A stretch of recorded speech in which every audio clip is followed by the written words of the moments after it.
வருஷத்துக்கு 10 to 15 மில்லியனுக்கும் அதிகமான பக்தர்கள் யாத்திரையா வராங்க. இது உலகின் மிகப்பெரிய வருடாந்த யாத்திரை தலங்களில் ஒண்ணுன்னு சொல்றாங்க.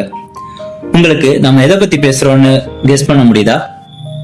ஆமா, நம்ம கேரளால இருக்க சபரிமலை கோவிலை பத்தி தான் பேசிட்டு இருக்கோம்.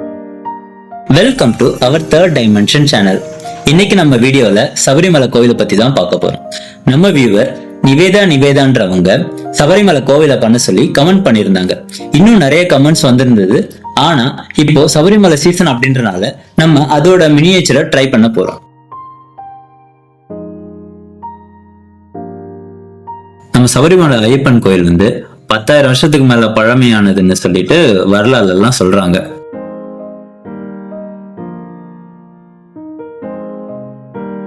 இந்த கோவில் நம்ம கேரளால இருக்க பத்தனம்திட்டா டிஸ்ட்ரிக்ட் இருக்கு இல்லையா, அதுல இருக்க மேற்கு தொடர்ச்சி மலைகளோட பெரியார் டைகர் ரிசர்வ் ஏரியா இருக்கு. அந்த ஏரியால தான் நம்ம இந்த ஐயப்பன் கோயில் இருக்கு.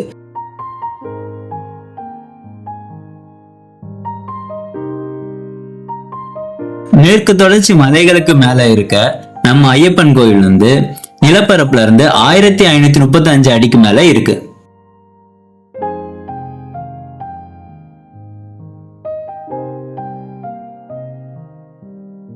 மூலவரான ஐயப்ப சாமியோட சிலை புராதன காலத்துல நவபாஷாணங்களை வச்சு செஞ்சதாகவும் மரகதத்தை வச்சு செஞ்சதா 2 கருத்து இருக்கு.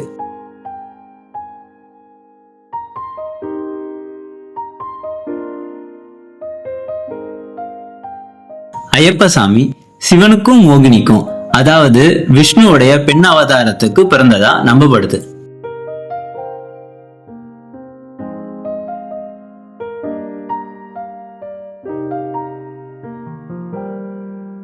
காட்டுக்கு வேட்டையாட போன பந்தலராஜன் கை குழந்தையா இருந்த ஐயப்பனை காட்டுல இருந்து தூக்கி எடுத்து வளர்த்திருக்காரு.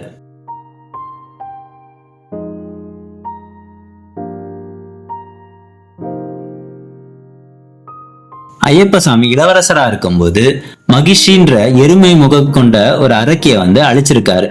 அந்த இடத்து பேரு தான் எருமேலி அப்படின்னு சொல்லி இப்ப நம்ம சொல்லிட்டு இருக்கோம். பாண்டிய சேர மன்னர்கள் இந்த இடத்தை ஆட்சி செய்யும் போது சபரிமலை கோயில் இருக்க இடத்த ஒரு புண்ணிய தலமா நினைச்சு அவங்களுடைய நாட்டுல வழிபட்டு இருக்காங்க.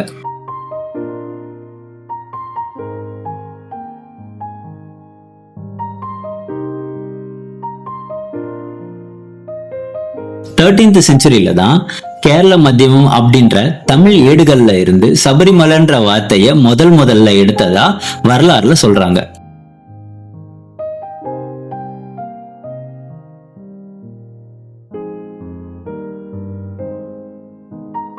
அடுத்து 16th செஞ்சுரியில பந்தல ராஜா ஃபேமிலி இப்ப இருக்க ஐயப்பன் கோயில் ஸ்ட்ரக்சரை முதலா கட்டியிருக்காங்க.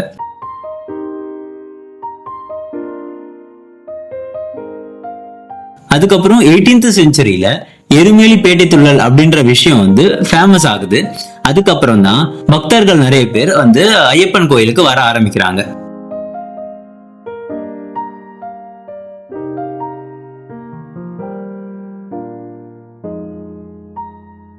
பதினெட்டாவது செஞ்சுரிக்கு அப்புறம் 1950ல இருந்து 60க்குள்ள சபரிமலை கோயில நிறைய வாட்டி ரினோவேட் பண்ணிருக்காங்க. அதுக்கப்புறம் அதோடைய ஏரியாவையும் நிறைய எக்ஸ்பாண்ட் பண்ணி விரிவுபடுத்திருக்காங்க.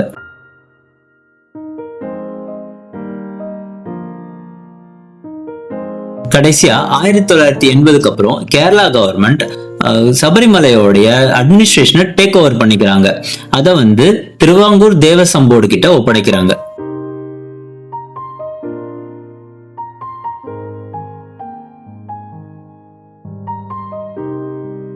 பக்தர்கள் மலைக்கு போறதுக்கு 2 பாதை பயன்படுத்துறாங்க. அதுல புல்மேடு 1, எருமேலி பாதை 1. புல்மேடு 18ல இருந்து 20 கிலோமீட்டர் வருது. அதே போல எருமேலி பாதை 47 கிலோமீட்டர் வருது. இது மூலியமா பம்பாக்கு போயிட்டு பம்பால இருந்து 2 பாதை போகுது. சின்ன பாதை பெரிய பாதை அப்படின்னு 2 பாதையை யூஸ் பண்றாங்க.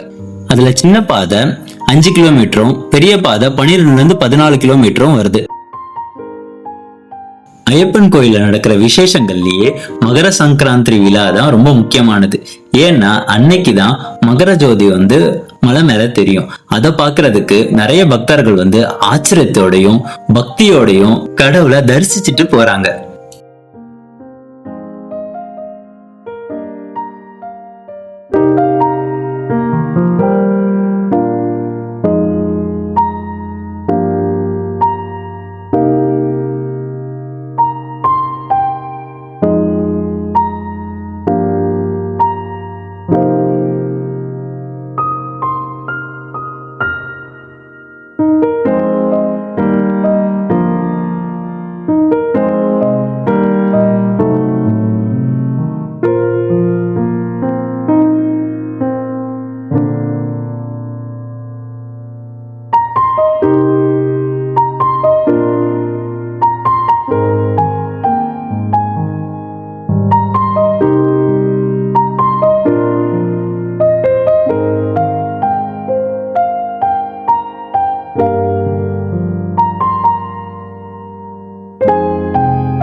இந்த வீடியோ உங்களுக்கு பிடிச்சிருக்கும்னு நம்புறோம்.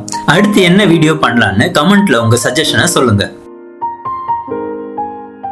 நம்ம வீடியோவை லைக் பண்ணுங்க, ஷேர் பண்ணுங்க. நம்ம தேர்ட் டைமென்ஷன் சேனலை சப்ஸ்கிரைப் பண்ணுங்க.